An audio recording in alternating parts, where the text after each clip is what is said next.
S.S. Rajamouli recently won the top prize of the Best Director. Indian cinema में अगर कोई सबसे बड़ा फिल्म मेकर है तो वो है एस.एस. राजमौली। वो अब ग्लोबल सिनेमा के आइकन। Ready? Ooh! RRR!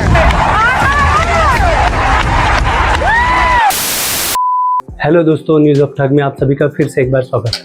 और आज मैं बात करने वाला हूँ साउथ के एक ऐसे डायरेक्टर के बारे में जिन्होंने अपने करियर में कोई भी फ्लॉप फिल्म नहीं दी है। जी हाँ, मैं बात करने वाला हूँ एस.एस. राजमौली जी के बारे में।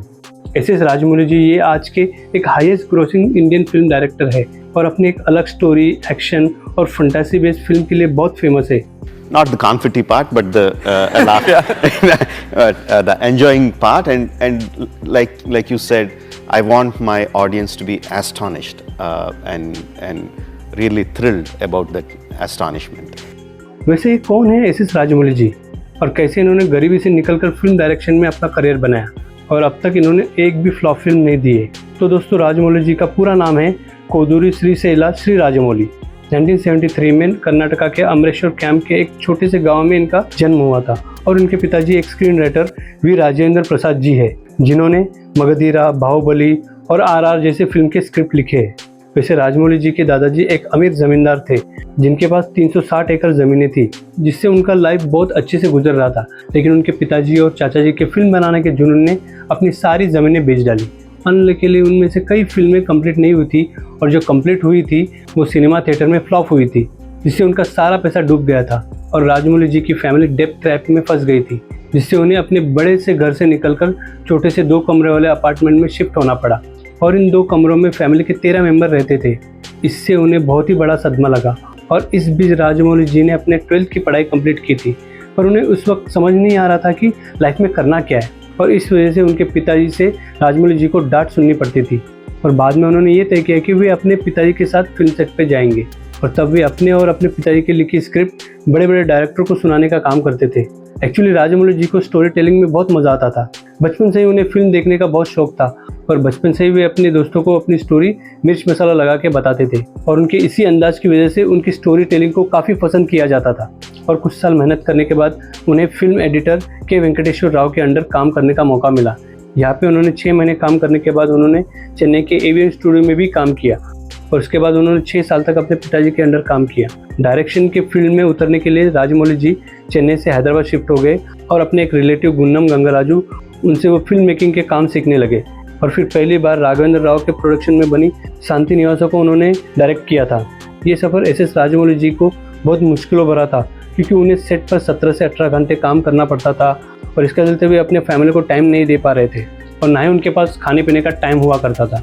उनकी मेहनत का ही नतीजा था कि उन्हें 2001 में तेलुगु फिल्म इंडस्ट्री से उन्हें अपने करियर का पहली फिल्म डायरेक्ट करने का मौका मिला और वो फिल्म थी स्टूडेंट नंबर 1।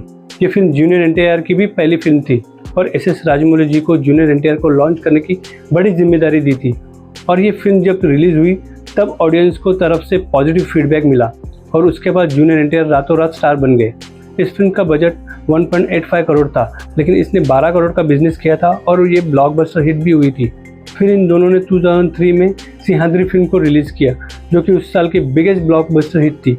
इस फिल्म का बजट था 8.5 करोड़ और इस फिल्म ने 25.7 करोड़ का मैसिव कलेक्शन किया था और इस फिल्म के बाद जूनियर NTR लोगों के बीच में बहुत पॉपुलर हुए थे। इससे राजमौली जी के करियर को बहुत बड़ा बूस्ट मिला। फिर 2004 में उन्होंने फिल्म सही को डायरेक्ट किया जिसके लीड रोल में थे नितिन और जेनेलिया डिसूजा। ये फिल्म भी ब्लॉकबस्टर हिट हुई थी। इसके बाद राजमौली जी ने एक ऐसी फिल्म डायरेक्ट की थी जो लोगों के दिल को छू गई थी और थिएटर में 1000 डेज तक चली थी और वो फिल्म थी मगधीरा। ये फिल्म हिस्टोरिकल लव पे बेस्ड थी और इसके राइटर खुद राजमौली जी के पिताजी थे। ये फिल्म 2009 की हिस्टोरिकल सुपरहिट मूवी थी और इस फिल्म ने 2 नेशनल अवार्ड भी जीते। इस फिल्म ने जापान बॉक्स ऑफिस पे भी बहुत अच्छा कलेक्शन किया था और इस फिल्म के बाद राजमौली जी का नाम फिल्म इंडस्ट्री में नए मुकाम तक पहुंचा और उनके फिल्म उनके नाम से ही चलते थे। और उसके बाद 2012 में उन्होंने मक्खी फिल्म डायरेक्ट की जो एक out of the box idea पे बेस्ड फिल्म थी जो ब्लॉकबस्टर हिट हुई थी। फिर 2015 में जब एस.एस. राजमौली जी ने बाहुबली डायरेक्ट की उसने तो पूरे इंडिया में तहलका मचा दिया था। ये उस साल की सबसे ज़्यादा कमाई करने वाली तेलुगु फिल्म रही और इसने पहले ही दिन वर्ल्ड वाइड 75 करोड़ का कलेक्शन किया था जो आज के टाइम पर भी एक रिकॉर्ड है। दरअसल इसी फिल्म ने पैन इंडिया ट्रेंड की शुरुआत की थी और इसके बाद आई बाहुबली 2 भी ब्लॉकबस्टर हिट साबित हुई और इसने भी बॉक्स ऑफिस के कलेक्शन में नए रिकॉर्ड्स कायम किए। फिर 2022 में आई RRR, जो इंडियन रेवोल्यूशनरी पे बेस है। इसमें जूनियर NTR और रामचरण के साथ साथ अजय देवगन और आलिया भट्ट ने भी काम किया था। इस फिल्म को 550 करोड़ में बनाया गया था और इसका ग्लोबल ग्रॉस कलेक्शन था 1387 करोड़ का। RRR ये पहली फिल्म है जिसे एकेडमी अवार्ड दिया गया और इसके नाटो नाटो सॉन्ग को ऑस्कर अवार्ड भी मिला है।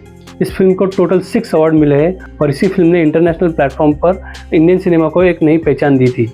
और इतना सक्सेस मिलने के बाद भी SS राजमौली जी एक डाउन टू अर्थ इंसान है और वे कभी भी अपने सेट पर या किसी इंटरव्यू में हमेशा ऐसा ही बहुत हम्बली बात करते और इसीलिए राजमौली जी के साथ हॉलीवुड के फेमस डायरेक्टर के साथ साथ बॉलीवुड के एक्टर भी काम करना चाहते। One idea gets really stuck in my head that doesn't move away from me, that keeps on getting me back to the same idea again and again. क्योंकि SS राजमौली जी की डायरेक्शन में बनी फिल्म कमाई के सारे रास्ते तोड़ के आगे निकल जाती है। जय हिंद, जय भारत।